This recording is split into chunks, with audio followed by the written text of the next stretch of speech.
A deadly shooting inside an ICE facility in Dallas is now being investigated as an act of targeted violence. The FBI says a gunman opened fire, killing a detainee and critically injuring others. At a news conference, agents revealed ammunition recovered at the scene was inscribed with anti-ICE messages. Investigators say the evidence points to a deliberate attack against the agency. Dick Brennan joins us in studio with the latest. Dick? Well, Jessica, indeed, there were anti-ICE sentiments on one shell casing. None of the victims are law enforcement, though. Police say the shooter is dead from a self-inflicted gunshot wound. They described him as a sniper who fired indiscriminately. Witnesses outside the ICE facility say they heard at least 7 shots, not rapid fire, but in deliberate fashion. Police say the gunman opened fire from the roof of a nearby building. We responded to the call, got to the scene, and we later learned that we had 4 individuals that were shot, 2 of them deceased, including the shooter. Police say at least 1 victim was shot while running from a van to try to get help.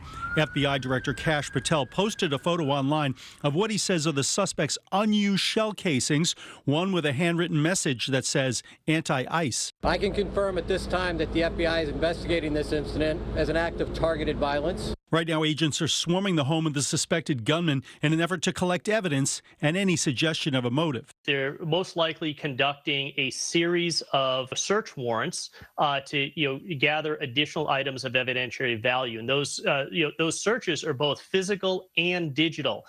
So going to the individual's residence, going to their vehicle. And former Secret Service agent Jonathan Wackrow says the climate of violence in society likely triggers new attacks. This all aligns with what we've called the pathway to violence. When you couple that with inspiration from previous attacks and this glorification that we see online constantly, what you start doing is normalizing the killing. That's why we're seeing an increased rate of these types of attacks. Late Wednesday, in a post, President Trump said in part, "This is despicable. The brave men and women of ICE are just trying to do their jobs and remove the worst of the worst criminals out of our country."